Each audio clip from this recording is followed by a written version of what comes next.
देखिए, अमरता की एक तरफ बात हो रही है, लेकिन हम सभी यही चाहेंगे कि सभी लोग दीर्घायु रहें, स्वस्थ रहें, खुश रहें। इन्हीं मन्नतों और शुभकामनाओं के साथ देश समेत महाराष्ट्र में इन दिनों गणेश उत्सव भी मनाया जा रहा है। खास करके मुंबई में तो कई जगहों पर लगाए गए गणेश पंडालों की रौनक देखने लायक बन रही है। एक से बढ़कर एक भव्य पंडालों में बिखरे रंगों को अपने कैमरों में कैद करने के लिए और बप्पा के दर्शन को लेकर लोगों की भीड़ यहां उमड़ रही है। बिल्कुल, देखिए, इस बार के पंडाल अलग अलग मैसेज भी लिए हुए हैं जो उनकी खासियत को और ज्यादा बयां करता है।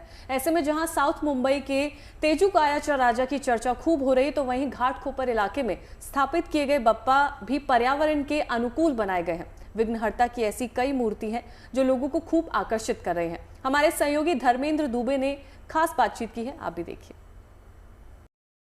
मैं मौजूद हूं इस समय घाटकोपर इलाके के सार्वजनिक भट्टवाड़ी गणेश उत्सव मंडल में और तस्वीरों के माध्यम से दिखाना चाहते हैं किस तरीके से श्रद्धालु जो हैं वो गणपति बप्पा के समक्ष सुबह सुबह पहुंचे हुए हैं और आरती अर्चना पूजा हो रही है। देखिए, ये मराठी मानुस हैं। भट्टवाड़ी स्पेशली मराठी मानुस के लिए जाता है। एक बड़ी संख्या में लोग यहाँ रहते हैं और इस तरह से आरती कर रहे हैं। उसके बाद बप्पा को जो पसंद है वो व्यंजन उन्हें चढ़ाए जाएंगे और चढ़ाने के बाद उसी का प्रसाद सभी को वितरण किया जाएगा। हम गणपति बप्पा की अगर बात करें तो बताएं कि 57 ईयर्स ये मना रहा है और ये बप्पा इसलिए बहुत ज़्यादा प्रसिद्ध हैं क्योंकि पर्यावरण पूरक हैं, यानी कि कागज़ के बनाए हुए ये बप्पा हैं और पास में ही एक कृत्रिम तालाब भी बनाया गया है जहां बप्पा का विसर्जन कर दिया जाएगा। पर्यावरण समर्थक ये मंडल है, हर बार इस तरह के चलचित्र के लिए बहुत ज़्यादा प्रसिद्ध हैं। स्पेशली श्री स्वामी समर्थ जी की प्रतिमा यहाँ पर लगाई गई है। इन्हें गुरु माना जाता है, भगवान के द्वारा इन्हें पूजा जाता है और मूर्तियाँ यहाँ रखी हुई हैं। 3 मिनट का संवाद होता है जिसमें साफ तौर से बस ये बताया जा रहा है कि कितना ज़्यादा ज़रूरी है पेड़ लगाना और धरती को प्रदूषित होकर बचाना। वाकई में मैंने देखा बप्पा के नीचे पर्यावरण पूरक लगा हुआ है, कागज़ के बप्पा हैं। तो किस सोच के साथ बप्पा को स्थापित किया आपने? हमारी सोच यही रहती है कि हर साल हम लोग अपना गणेश उत्सव जो है वो पर्यावरण पूरक होना मांगता है, ताकि कोई विसर्जन करते समय किसी को भी यहाँ तकलीफ ना होवे और अच्छी तरह से हम लोगों का गणेश उत्सव ये हर साल पार पड़े। ये सोच से हम लोग हर साल ये पर्यावरण पूरक मूर्ति गए 3 से 4 सालों से हम लोग यहाँ बिठा रहे हैं। आप मुझे बताएं कि कितना ज़्यादा गणेश उत्सव आपके जीवन में महत्वपूर्ण है? गणपति बप्पा मोरिया, मंगल मूर्तिया। गणपति हमारे जीवन का सबसे अनेक, हम तो कोकनी लोग हैं और ये गणपति अभी हमारा 57 साल पूरा हो गया है।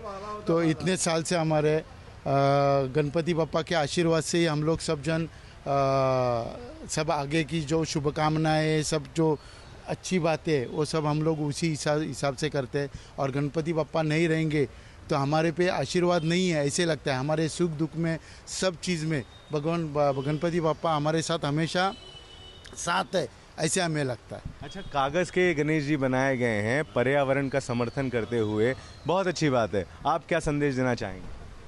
वो सही है, मालूम है क्या, ऐसा कागज़ के ऊपर देता है लेकिन उसको तो मालूम, ऐसा तो कागज़ तो रखता है नहीं, ऐसा पीओपी कर देता है, पीओपी कर देता है। उससे पीओपी का मूर्ति है, उससे पर्यावरण की बहुत हानि होती है। और हमारे मंडल ने तभी हम लोगों ने सोचा कि नहीं, अभी पर्यावरण का जो ह्रास हो रहा है उसको बचाना है, तो हमें ही गणपति ने हमें सुबुद्धि दी कि बाबा इससे पर्यावरण का नुकसान न करे।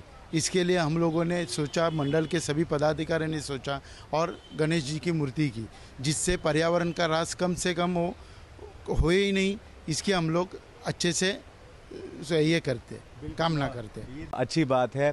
हर साल अलग अलग थीम पर अखिल भट्टवाड़ी सार्वजनिक गणेश उत्सव मंडल काम करता है और कहीं ना कहीं लोगों को जागरूक करने की भी कोशिश करता है। इसे ही तो मुंबई के गणेश उत्सव कहा जाता है। धीरे धीरे मात्र 2 दिन बचे हैं विसर्जन को और वाकई में बहुत ही सुखद एहसास के साथ ये गणेश उत्सव इस बार मुंबई में संपन्न होने को है।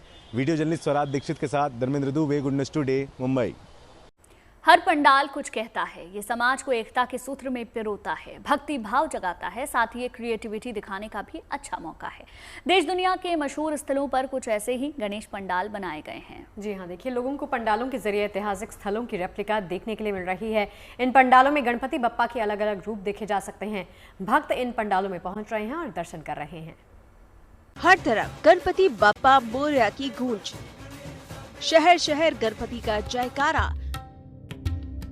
जितना निराला बापा का रूप है, उतने ही कलरफुल उनके पंडाल है। अब महाराष्ट्र के अमरावती के इस पंडाल को ही देखिए। इस पंडाल को गुजरात के अक्षरधाम मंदिर की थीम पर बनाया गया है, जिसके ऊपर चमचमाता शिखर है। देखने में कि बिल्कुल अक्षरधाम मंदिर की तरह नजर आता है। गुजरात का जो अक्षरधाम मंदिर है उसकी प्रतिकृति यहाँ पर की गई है और सबसे अहम बात यही है कि इस पंडाल में इस मंदिर को देखने के लिए गणपति बप्पा के भक्त बड़े पैमाने पर आ रहे हैं। ये पंडाल बाहर से जितना भव्य है, अंदर से उतना ही सुंदर भी है। ऊपर चमचमाता झूमर लगा और सामने विराजमान है बाप्पा। बाप्पा के सिर पर चमचमाता ताज भी है और गले में फूलों की मोटी माला सजी हुई है।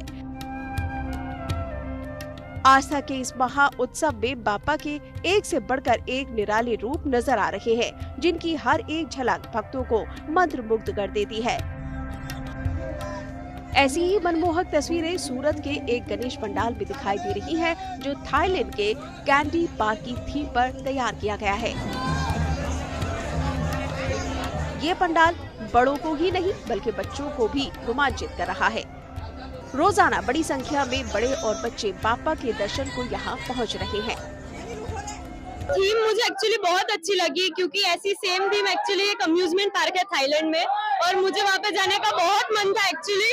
और इन्होंने एकदम रियलिस्टिक बनाया है, जो भी पूरा थीम बनाया है वो पूरा, तो मुझे तो बहुत पसंद आया। मुझे ये गणपति बहुत अच्छे लगे, क्योंकि ये बच्चों के लिए इसीलिए। ये भक्ति के जुनून बन जाने की कहानी है। छत्तीसगढ़ के राजनांदगांव में एक बैंक कर्मी ने अपने घर को बाप्पा के म्यूजियम में तब्दील किया है। हैरानी की बात तो यह है कि इनके इस म्यूजियम में कोई साधारण मूर्तियां नहीं, बल्कि सोने, चांदी, मोती, लकड़ी, नारियल से बनी मूर्तियां हैं, जिनमें अलग अलग राज्यों की संस्कृति और शिल्प कला की झलक देखने को मिलती है।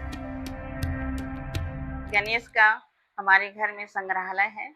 अनेक प्रकार की मूर्तियां यहाँ पे विराजित है, हर चीज में है, और मूंगा में है, मोती में है, स्फटिक में है, पन्ना में है, हीरे के छोड़ सभी धातुओं में है, और धान से बना हुआ भी है, और सीप में भी गणेश की मूर्तियाँ बनाई गई हैं, और टेराकोटा में भी है, और नारियल की खोतली से भी उसको कटिंग करके बनाया गया है, और ब्लैक मेटल में भी गणेश की सबसे बड़ी मूर्तियाँ हैं, और छोटे में सबसे मूंगे की मोती हैं, और मॉडल आर्ट में भी है बना हुआ है, झूला झूलते हुए गणेश जी, माने हर टाइप की है मूर्तियां हैं। हीरे के छोड़ सभी प्रकार की मूर्तियां यहाँ विराजित हैं। हर रूप में गणपति देवा अपने भक्तों को दर्शन देकर समृद्धि और खुशहाली का आशीर्वाद दे रहे हैं। अमरावती से धनंजय साबले, राजनांदगांव से परमानंद रजक और सूरत से ब्रजेश दोषी के साथ bureau report, good news today. सैलाब का सितम झेल रहा पंजाब अपने जज्बे से कुदरत की इस चुनौती का सामना कर रहा है। सेना और एनडीआरएफ की टीमें लगातार रेस्क्यू ऑपरेशन में जुटी हैं।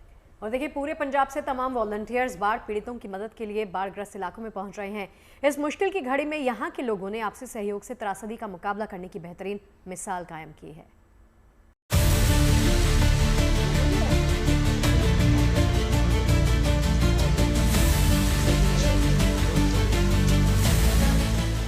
जिंदगी भले ही पानी में डूबी है, लेकिन जिंदा दिली आज भी पहले की तरह ही बरकरार है।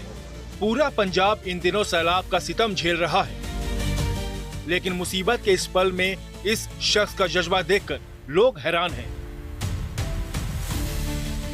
इनका घर चारों तरफ पानी से घिरा है, लेकिन जब रेस्क्यू टीम इनके पास राहत का पैगाम लेकर पहुंची तो इन्होंने खुद अपने हाथों से सभी वॉलंटियर्स को चाय परोसी। इस वीडियो को हरभजन सिंह ने सोशल मीडिया पर पोस्ट करके इस जज्बे की तारीफ की है। कुदरत की यह बेरुखी इन दिनों पूरे पंजाब का कड़ा इम्तिहान ले रही है, लेकिन पंजाबियत के जज्बे के सामने सारी चुनौतियां घुटने टेक लेती हैं। कपूरथला के सुल्तानपुर लोधी में सेना और एनडीआरएफ की टीमें लगातार लोगों तक राहत सामग्री पहुंचा रही हैं। साथ ही बाढ़ ग्रस्त इलाकों में लोग आपसी मदद से इस मुश्किल दौर को पार करने की कोशिश कर रहे हैं। एनडीआरएफ की बोट्स चल रही हैं, सेना की बोट्स चल रही हैं और इसके अलावा जो स्थानीय प्रशासन है वो अपनी बोट्स यहाँ पर चला रहे हैं। कपूरथला का सुल्तानपुर लोधी इलाका, बहुपुर का गांव जो सबसे ज्यादा प्रभावित हुए, ऐसे 16 गांव हैं जो यहाँ पर प्रभावित हुए हैं।